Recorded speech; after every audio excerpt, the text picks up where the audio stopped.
बाद जनाब 3 ईदां ने साडे मुसलमानां दियां ते ये शेर मैं ईदां तिन्हां दे पेश करसां ते बहुत ज़्यादा पसंद करन दे पंजाबी दे शौक रखण वाले।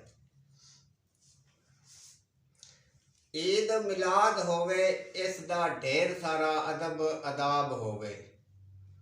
ईद मिलाद होवे इसदा ढेर सारा अदब अदाब होवे। माशाअल्लाह हर अदब याद होवे। वाह जी वाह। अकरम आशिक चोरी मुड़ ईद मनांदे ने बेअदबी विच ना काम खराब होवे। दूसरी साडी है जिहड़ी रमज़ान शरीफ तो बाद दे विच ईद आउंदी ईद उल फितर आइए ईद फितर ते जी आया नू ते सन की पैगाम सुनाऊं। आइए ईद फितर ते जी आया नू सन की पैगाम सुनाऊं।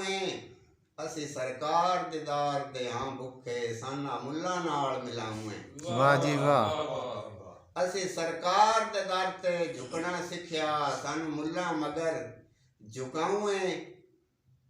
ईद फितर एक जट दी खातर अकरम दा सारा मिराज वजाऊं। वाह जी वाह वाह जी वाह। तीसरी ईद साडी आ गई ईद उल हुज़ा। ईद हुज़ा असी तेरे वाल परत ना वेंदे जे तेनू साडी सरकार बनाया ना हुंदा। वाह जी वाह। ना धो के पैंदे असी सोहणे ना कपड़े जे सानू यार फरमाया ना हुंदा। वाह जी वाह। ना असी करदे कंगी ते सुरमा वाह जे असी आप लिखाया ना हुंदा। माशाअल्लाह सुभान अल्लाह। अज ना हुंदे सोहणे सरकार दे दर ते इश्क दे सजदे जे साडा सोहना सरकार इत्थे आया ना हुंदा। वाह जी वाह वाह जी वाह।